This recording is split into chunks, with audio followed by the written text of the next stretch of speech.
Good day, my friends. My name is Melissa from Melissa's Struggling Walk with Jesus. I'm here to share the Voice of the Martyrs Extreme Devotion with you, and I am on day 81. The Bible verse is John 8:32. And you will know the truth, and the truth will set you free. This is Extreme Revelation, Romania, to the Christians of Timisoara. So when Romanian poet Costache Ionid wrote the poem entitled God Exists, he could not have known the significance his words would have in Romanian history. So one night in 1989, Christians were protesting in the town of Timisoara. A bishop who had become a puppet for the communists had fired the Reformed pastor Tokes for faithfully preaching the Word of God. On the day Pastor Tokes was to leave his home and church, the Christians surrounded his house to prevent the police from evicting him. Quickly the crowd grew, and the army was called out to stop them. The soldiers began shooting, and many were killed or wounded. Then an amazing thing happened. The entire crowd, instead of fighting the army, knelt down and prayed.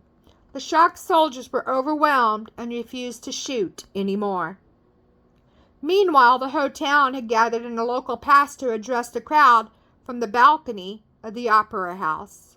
He recited Brother Leonard's poems, and the whole crowd began shouting, "God exists!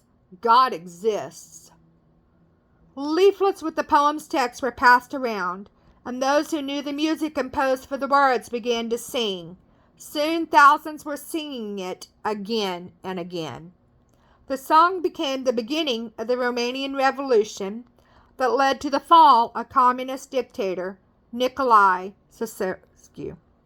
So a revolution is a new resurgence of belief in very old ideas.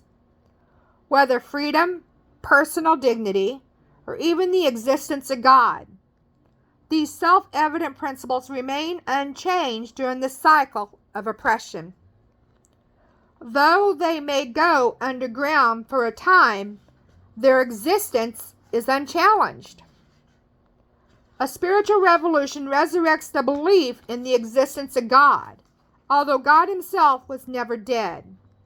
The revolution begins with God's revolution of truth.